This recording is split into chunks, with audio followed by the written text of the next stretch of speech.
voy a contar la historia de Timothy Dexter, el hombre más suertudo de la historia. Nació en 1747 en Estados Unidos, proveniente de una humilde familia. La precaria situación económica en la que se encontraba no le permitió seguir con sus estudios y comenzó a trabajar en la temprana edad de 8 años en una granja. Después de allí comenzó como aprendiz en confección de artículos de cuero hasta los 21 años y decidió que emprendería su propio negocio como fabricante de guantes y pantalones de este mismo material. Y decidió mudarse a Charleston, en Boston, donde la industria en este sector era muy fuerte. Y en esa misma ciudad es en donde tendría su primer golpe de suerte. Conoció a una viuda adinerada 9 años más grande que él, Elizabeth, que se enamoraron y él no perdió tiempo y se casaron, convirtiéndose de golpe en un millonario. Los recién casados se asentaron en un barrio de familias ricas, en donde tenían de vecinos a varios personajes que pasaron a la historia del país del tío Sam. Dexter quería pertenecer a su grupo íntimo, ser uno más de esta alta sociedad, un hombre respetado, idolatrado por las masas.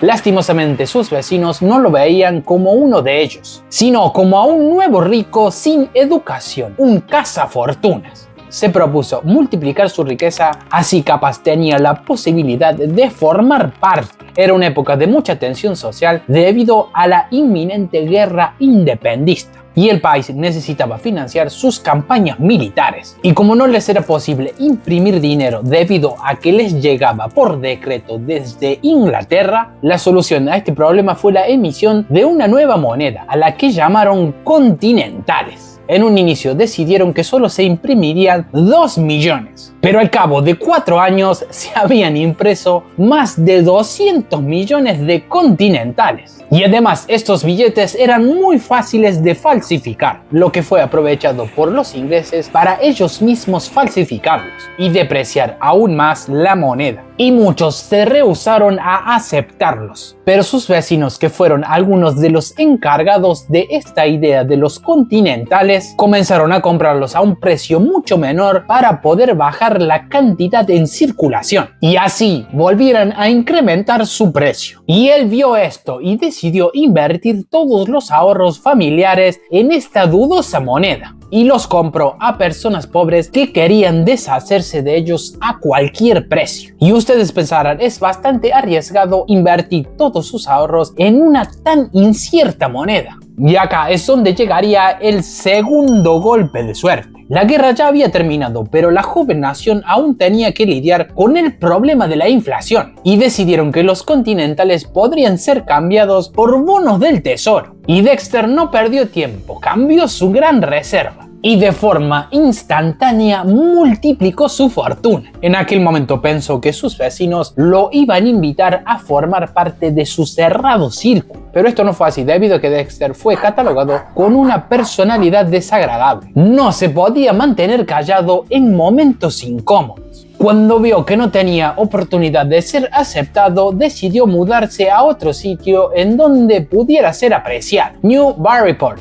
un lugar con mucha riqueza y muchas oportunidades comerciales. Timothy compró un par de embarcaciones con su fortuna y una de las mejores mansiones de la ciudad. Le hizo varias modificaciones contratando a artistas reconocidos para que hicieran varias esculturas para su jardín, decenas de enormes estatuas de madera, y fueron muy variadas, representando a los padres fundadores, jefes indios, generales militares, Adán y Eva y obviamente su propia representación, que tenía una descripción y decía lo siguiente: soy el primero en Oriente y el filósofo más grande del mundo occidental, aunque hasta el momento no hubiera hecho ningún tipo de aporte al campo de la filosofía. A Dexter no le bastó con declararse el primero del Oriente, después se expandería a todos los puntos cardinales. Si algo era muy cierto es que terminó atrayendo a una multitud de oportunistas y en muy poco tiempo su casa se convirtió en un burdel. Compró un lujoso carruaje, lo adornó con sus iniciales e incluso un escudo de armas. Dexter no conocía de impedimentos Si su familia no contaba con un escudo de armas, él simplemente lo buscó en un libro y eligió el que más le gustó. Hasta se nombró a sí mismo como Lord Chester. Al considerarse de la nobleza, se tomó muy en serio la Revolución Francesa, las muertes de la realeza de aquel país. Incluso cuando Luis XVI fue ajusticiado por la guillotina,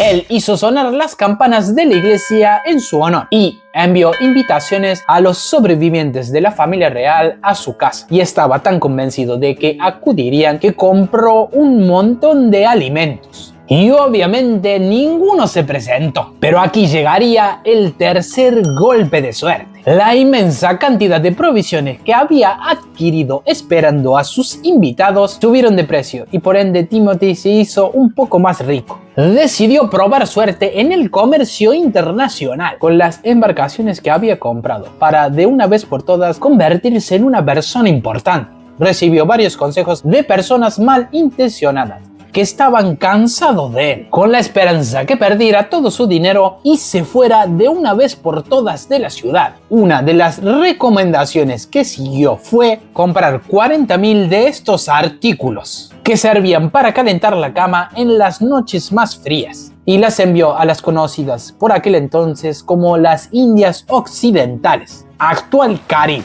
que como sabemos es un lugar muy conocido por su buen clima todo el año. Y salieron sus barcos siendo el hazmerreír de los comerciantes que se enteraron de su idea de negocio. Pero acá llegaría el cuarto golpe de suerte. El capitán, un hombre ingenioso, renombró el producto como cucharones calentadores de melaza y lo ofreció a las plantaciones de azúcar, donde fue todo un éxito y vendió todo el cargamento a un precio más alto. Un día decidió que acumularía huesos de ballenas y fue a comprar todos los que podía. Los marineros se le rieron, pero dijeron, negocio es negocio. Y llegó a acumular más de 300 toneladas de estos huesos, monopolizando el precio de este artículo. Y aquí llegaría el quinto golpe de suerte. Se empezaron a usar masivamente en la construcción de corset. Y obviamente él se hizo aún más millonario. Pero pará, según Guille, ¿qué más puede llegar a pasar? Esperen, que esto sigue. En otra ocasión decidió enviar carbón a Newcastle, Inglaterra.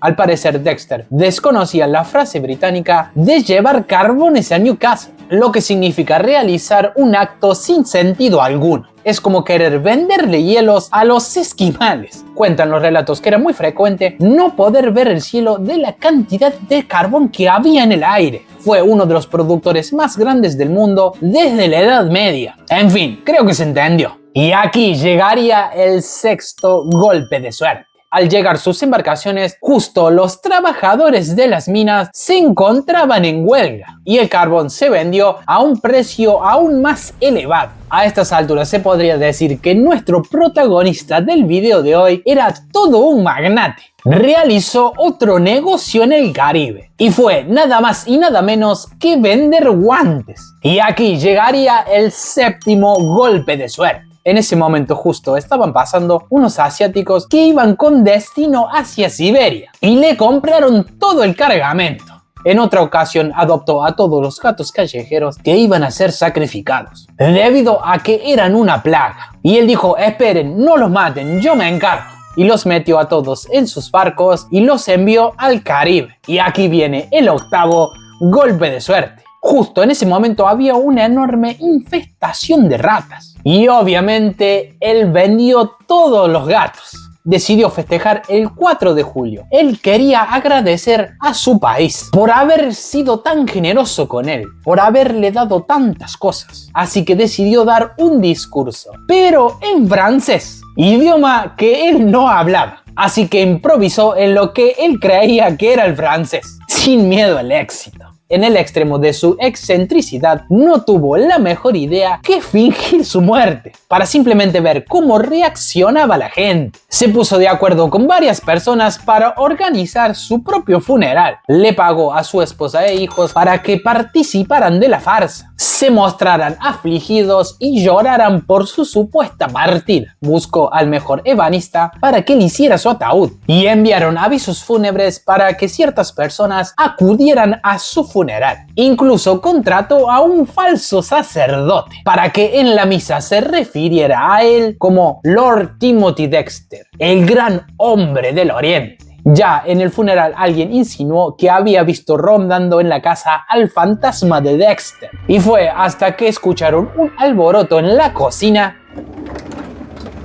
y se dieron cuenta que el excéntrico personaje no había muerto, sino que se encontraba discutiendo fuertemente con su mujer porque según él no había llorado lo suficiente en su fingida muerte. Y como ya había sido descubierto, decidió abrir sus mejores vinos y celebrar una fiesta. Timothy Dexter anhelaba pasar a la eternidad y ser recordado como un filósofo y exitoso comerciante. Tenía entendido que los personajes ilustres publicaban su propio libro, así que él también decidió escribir el suyo, que tenía el siguiente título: Un pepinillo para los que saben, verdades sencillas con un vestido casero. El libro entero carecía de signos de puntuación, estaba mal escrito, no guardaba coherencia alguna, y la primera página comienza de la siguiente manera: Yo, el primer Lord de los Estados Unidos de Americari, ahora de New Barryport, es la voz de la gente y no puedo ayudarlo, así que dejarlo ir.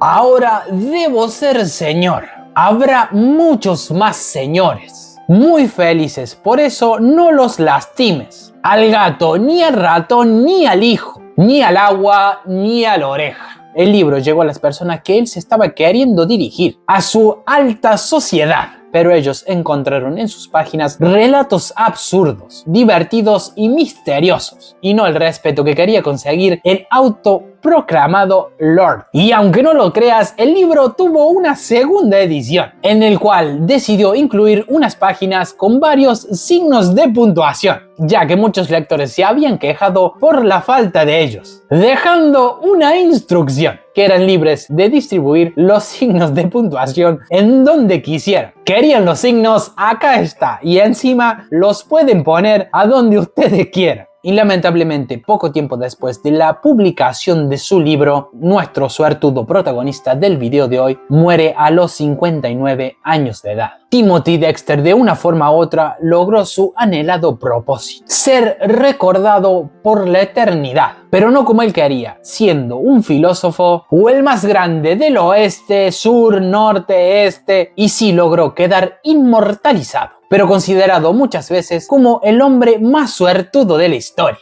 Espero que les guste este tipo de contenido, y si es así, los invito a suscribirse para no perderse un nuevo video de Según Guille. Y nos vemos la próxima. Chao, chao.